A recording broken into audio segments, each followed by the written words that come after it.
पतिदेव जी, ये मेरा मायका आपका ससुराल है, कोई 5 स्टार होटल नहीं।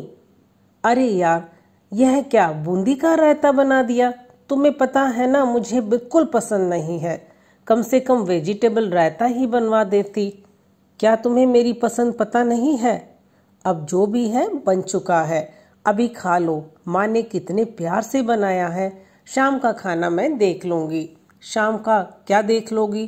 हो गई आओ भगत, थोड़ी देर में ही निकलेंगे यहाँ से, इसीलिए मैं तुम्हारे साथ आना पसंद नहीं करता।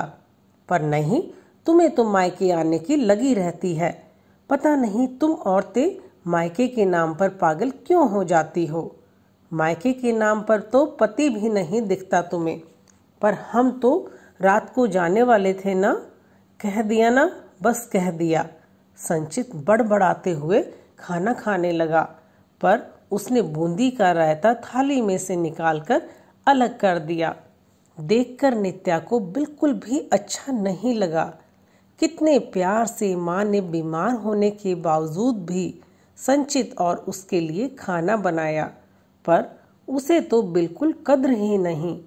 मन ही मन नित्या सोचने लगी कि पता नहीं माँ को भी क्या है।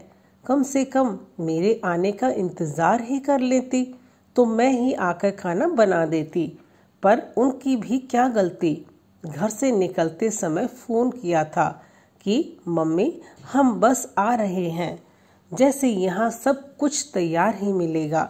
मम्मी भी यह सोचकर तैयारी कर देती हैं कि कम से कम कुछ देर बैठकर बेटी से बात कर लेगी, इसलिए पहले ही काम कर देती हैं। और पापा इतनी दूर मिठाइयाँ लेने गए हैं, पर ये इंसान तो कुछ समझता ही नहीं।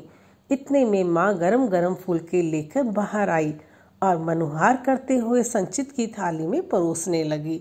जितनी देर भी माँ संचित के पास खड़ी होती, उतनी देर नित्या की सांसें ऊपर नीचे होती रहती कि कहीं यह शख्स उसकी माँ को कुछ कह ना दे। जब दोबारा माँ फुलके लेकर आई तो माँ ने पूछा, बेटा खाना अच्छा तो लगा ना? हाँ मम्मी जी, खाना तो ठीक है, पर सब्जी में थोड़ा मसाला कम है और साथ में कुछ मीठा होता तो ज़्यादा अच्छा लगता। पता है, जब मेरे जीजाजी अपने ससुराल आते हैं तो हम आगे से सारी मिठाइयाँ तैयार रखते हैं, संचित ने बड़ी बेशर्मी से कहा। सुनकर माँ के चेहरे पर की मुस्कुराहट ही गायब हो गई, पर उन्होंने बात को संभालते हुए कहा, हाँ, नित्या के पापा गए तो हैं मिठाई लेने, पर पता नहीं क्यों इतनी देर लग रही है। तभी बाहर स्कूटर रुकने की आवाज आई तो माँ फटाफट दरवाजे के पास गई। देखा तो नित्या के पापा मिठाई लेकर आ गए थे। आते ही बोले, आज तो बहुत ज्यादा भीड़ थी, कहीं तुमने खाना तो नहीं खिला दिया?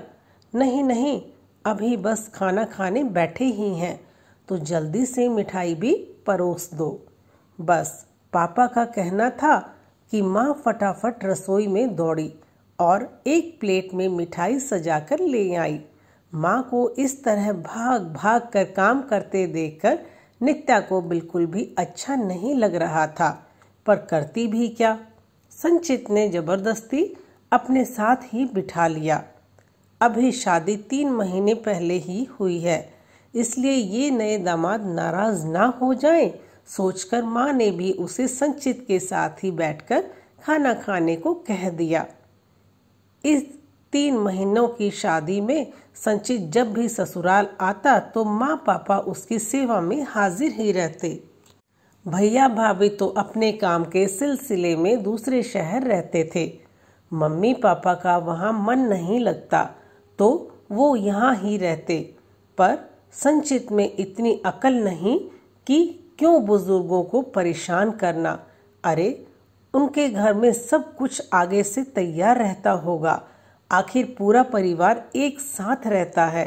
दोनों बहुएं सेवा में हाजिर रहती हैं, पर यहाँ वैसे उम्मीद करना ये तो गलत है। नित्या कुछ कहना भी चाहती तो मम्मी पापा मना कर देते। खैर, खाना खाने के बाद अभी थोड़ी देर बैठे ही थे कि संचित ने जाने की जिद पकड़ ली। पापा मनुहार करने लगे, बेटा कुछ देर तो रुक जाओ, आज तो वैसे भी तुम्हारा संडे है। पर काम का बहाना कर संचित ने वहां से विदा ले ली। भारी मन से नित्या संचित के साथ वापस ससुराल आ गई। उन दोनों को इतनी जल्दी आया हुआ देखकर सासू माँ ने पूछा, अरे तुम लोग इतनी जल्दी कैसे आ गए? तुम तो रात को आने वाले थे ना? अरे मम्मी, इसकी मम्मी पापा को दामाद की आवभगत करना तो आता ही नहीं है। वही सब्जी रोटी बनाकर पकड़ा देते हैं। यह तो मुझे यहाँ पर ही मिल जाता है, तो मैं वहाँ क्यों जाऊँ? मेरा तो बिल्कुल मन नहीं लगता है वहाँ पर। सासू माँ ने नित्या की तरफ देखा तो वो निगाहें नीचे कर अपने कमरे में चली गई। पर संचित ने अपना बोलना बदस्तूर जारी रखा, अरे हमारे यहाँ देखो, जब भी जीजा जी आते हैं तो कैसे सब उनकी सेवा में लग जाते हैं। कितने तरह के पकवान बना देते हैं और मिठाइयाँ, उनके तो कहने ही क्या। जबकि मेरे ससुराल में क्या बनाया? पनीर की सब्जी, दाल और रायता, वो भी बूंदी का, जो मैं खाता नहीं। और मिठाई भी खाना खा रहे थे उस समय ससुर जी लेकर आए। बाप रे, मैं तो अगली बार से नित्या को सुबह छोड़ आऊँगा और शाम को ले आऊँगा। जैसी तेरी इच्छा बेटा, जा तू आराम कर। वैसे भी आवभगत करना हर किसी की बस की बात नहीं। सासू माँ ने भी संचित को समझाने की जगह आग में घी डालने का काम ही किया। यह बात रसोई में काम करती हुई बड़ी बहू विधि भी सुन रही थी। उसे नित्या के लिए बहुत बुरा लग रहा था। संचित शुरू से ही बड़ बोला है। विधि के साथ भी एक दो बार ऐसी हरकतें कर चुका था। जब वो अपने बड़े भाई भाभी के साथ उनके मायके गया, तब भी घर आकर उसने विधि के मायके वालों की मेहमान नवाजी पर प्रश्न उठा दिए थे। वो तो संचित के बड़े भाई अनुज समझदार थे, इसलिए बात ज्यादा आगे नहीं बढ़ी। पर खुद के ससुराल में भी यही हरकतें। विधि नित्या के पास गई और उसे समझा बुझाकर रसोई में ले आई। बात आई गई हो गई। कुछ दिनों के बाद ननद नीतू और उसके पति देवेश का आना हुआ। उन्हें देखकर संचित बड़ा खुश हुआ और नित्या से बोला, अब देखना मेहमान नवाजी किसे कहते हैं, अब पता चलेगा तुम्हें। मेरी बात सुनकर तो पूरा मुंह फूल जाता है तुम्हारा। नित्या को संचित की बात का बहुत बुरा लगा। उसने यह बात विधि को बताई तो विधि ने कहा, फिक्र मत करो देवरानी जी, अब पता चलने ही दो। आखिर हम भी तो देखें मेहमान नवाजी किसे कहते हैं।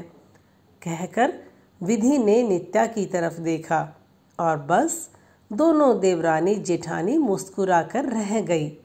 अभी दोनों देवरानी जेठानी रसोई में खड़ी होकर बातें कर ही रही थी कि इतने में सासू माँ रसोई में आई। अरे तुम दोनों यहाँ क्या कर रही हो? बाहर देखो, दामाद जी और नीतू आए हैं।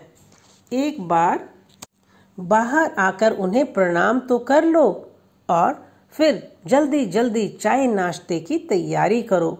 आखिर नित्या और विधि दोनों रसोई से निकलकर बाहर आई।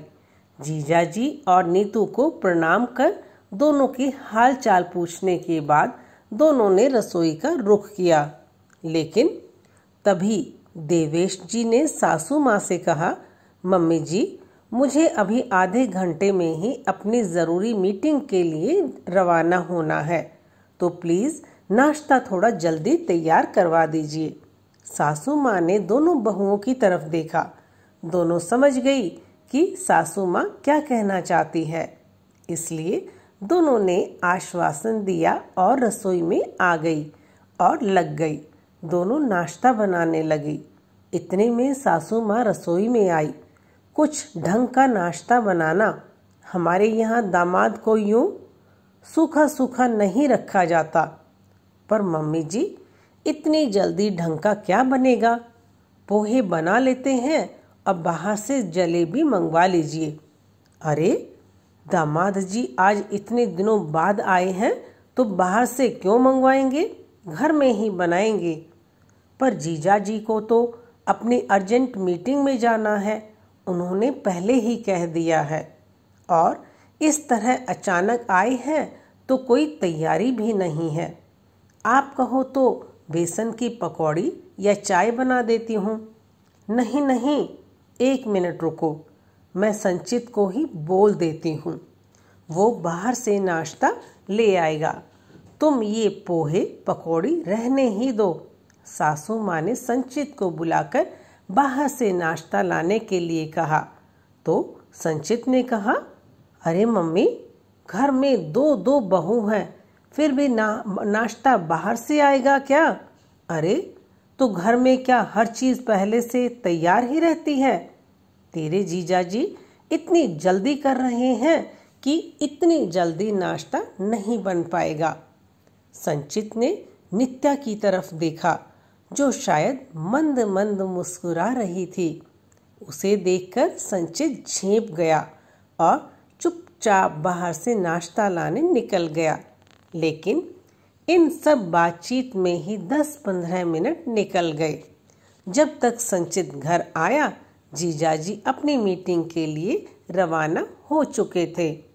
उसे देखते ही नीतू बोली, क्या भाई, थोड़ा जल्दी ही आ जाता। देख, तेरे जीजाजी भूखे ही मीटिंग के लिए निकल गए। पर दीदी, हर चीज़ में थोड़ा वक्त तो लगता ही है ना। हाँ, पर तेरे जीजाजी नहीं समझे तो मैं क्या करूं? खैर, कोई बात नहीं। भाभी, आप मेरा और मम्मी का तो नाश्ता लगा दो। नीतू ने कहा तो विधि सबके लिए ही नाश्ता लगाकर ले आई और सब ने मिलकर नाश्ता किया। तभी सासू माँ ने कहा, दोपहर में कुछ ढंग का खाना बना लेना। बेचारे दामाद जी भूखे ही गए हैं और उन्होंने कहा है कि वो दोपहर का खाना घर पर ही खाएंगे। वैसे भी उन्हें बाहर का पचता नहीं है। सासू माँ की बात सुनकर दोनों देवरानी जेठानी मुस्कुराने लगी। विधि ने कहा, मम्मी जी, क्या बनाना है आप तो मुझे ही बता दीजिए। नित्या तो रसोई में जाने से रही, वो महीने से हो गई है। अच्छा ठीक है, तुम ही बना लेना। वैसे तुम्हें तो दामाद जी की पसंद पता है, कहकर सासू माँ नीतू से बात करने लगी। सुनकर नित्या ने विधि की तरफ देखा तो विधि ने उसे इशारा किया और रसोई में काम करने चली गई। पर ये क्या? थोड़ी देर बाद अचानक विधि की जोर से आवाज आई, उई माँ, मर गई मैं तो। आवाज सुनकर सासू माँ और नीतू रसोई में दौड़ी चली आई। देखा तो विधि जमीन पर पड़ी हुई थी। अरे क्या हुआ तुझे? भली चंगी तो रसोई में आई थी। मम्मी जी, पैर स्लिप हो गया। हाय मेरा पैर, मेरी कमर। जैसे तैसे दोनों माँ बेटी विधि को सहारा देकर कमरे तक छोड़ गई और नित्या को बोल गई, नित्या, जरा इसके पैर और कमर पर आयोडेक्स मल देना, तब तक हम खाने की तैयारी करते हैं। दोनों माँ बेटी रसोई में चल दी। उधर नित्या आयोडेक्स लेकर कमरे का दरवाज़ा बंद कर विधि के पास आकर बैठ गई। दोनों की हंसी रुक ही नहीं रही थी, लेकिन करते भी क्या? आखिरकार बताना ज़रूरी था कि बहुओं के दम पर दूसरों की मेहमान नवाजी करना बहुत ही आसान होता है। खैर, दोपहर में दामाद जी घर पर आए, तब तक संचित भी घर पर आ चुका था। दोनों जीजा साले साथ में ही खाना खाने बैठे। इतने में नीतू ने देवेश जी और संचित को खाना परोसा। खाने को देखकर एक बार तो संचित का चेहरा भी बन गया। खाने में दाल चावल, रोटी, भिंडी की सब्जी और बूंदी का रायता था। वहीं मीठे में सूजी का हलवा था। संचित कुछ कहता है इससे पहले ही देवेश जी बोले, अरे मैं यह भिंडी की सब्जी तो खाता नहीं हूँ। आज लगता है विधि यह बात भूल गई। कहते हुए देवेश जी ने भिंडी की सब्जी एक कटोरी में अलग निकाल दी। अरे विधि भाभी को चोट लग गई है और नित्या भाभी रसोई में जा नहीं सकती थी। इस कारण से मम्मी ने खाना बनाया है। आज एक दिन भिंडी की सब्जी खा लो ना। नीतू ने धीरे से कहा, देखो पहली चीज़ तो मैं भिंडी की सब्जी खाता नहीं हूँ। तुम्हें पता था तो तुम्हें बनवानी ही नहीं चाहिए थी। दूसरा, ये क्या सूजी का हलवा बनवा के रख दिया। मुझे इतना मीठा पसंद नहीं, इसे भी निकाल दो, देवेश ने कहा। सुनकर नीतू ने पहले थोड़ी तलखी से देवेश जी से कहा, पतिदेव, मेरा मायका आपका ससुराल है, कोई 5 स्टार होटल नहीं जहां सब कुछ आपके मन मुताबिक ऑर्डर करो और मिल जाए। सामने वाले की परिस्थितियों को भी समझना चाहिए। माँ ने बुजुर्ग होते हुए भी कितने प्यार से आपके लिए खाना बनाया है, और वो कोई आज के ज़माने की मिठाइयाँ तो जानती नहीं हैं। मुझसे भी ज़्यादा मदद नहीं ली। माँ ने बाहर से भी ऑर्डर करने से मना कर दिया कि आज तो दामाद जी को मैं अपने हाथों से खाना बनाकर खिलाऊंगी, और आप हैं कि। नीतू के इतना कहते ही देवेश जी चुपचाप खाना खाने लगे। हालांकि देवेश और नीतू धीरे धीरे बात कर रहे थे, लेकिन संचित तो पास ही में बैठा हुआ था।